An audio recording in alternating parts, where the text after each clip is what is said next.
रहमानिर्रहीम, मैं अमीर अफजल गुलजार और आप देख रहे हैं DMM न्यूज़। इस वक्त हमारे स्टूडियो में मौजूद हैं हबीब मुकद्दम के साहबजादे सुहैल अहमद साहब और उन्हीं के साथ मौजूद है मुमताज़ आलमदीन हैं और एक फलाही ट्रस्ट चला रहे हैं। और आज हमारे ऑफिस में तशरीफ़ लाए मौलाना मंजूर साहब, वो ख़ुद ही अपना एक तारुफ है, मैं क्या उन्हें कहूँ। आज के दिन में वो हमसे क्या अपने ख्यालात आज़ार करना चाहते हैं, यही उनसे जानने की कोशिश करेंगे। बहुत शुक्रिया हज़रत मौलाना साहब, आप आज के दिन में क्या अपने नाज़रीन को कहना चाहेंगे?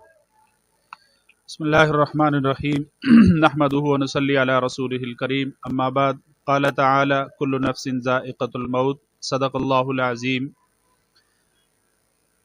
अल्लाह ताला का इरशाद गिरामी है कि हर नफ्स ने मौत का जायका चखना है। तो आज के दिन हमारे लिए बड़ा अफसोसनाक दिन है, इसलिए कि हमारे बहुत ही महबूब सियासी, समाजी, मशहूर शख्सियत और हमारे कायद मोहतरम सरदार महमूद यूसुफ साहब के बड़े ही दस्तो बाजू बनने वाले सरदार महबूब अलहाज सरदार महबूब साहब इस दुनिया से चले गए।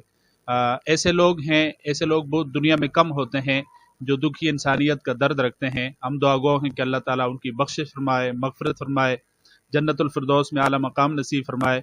और हम आपके भी शुक्रगुजार हैं कि आज आपने ये मौका दिया, हम आपके स्टूडियो में आए, डिस्ट्रिक्ट मीडिया के ऑफिस में आए और हमने अपने दुख का इजहार किया।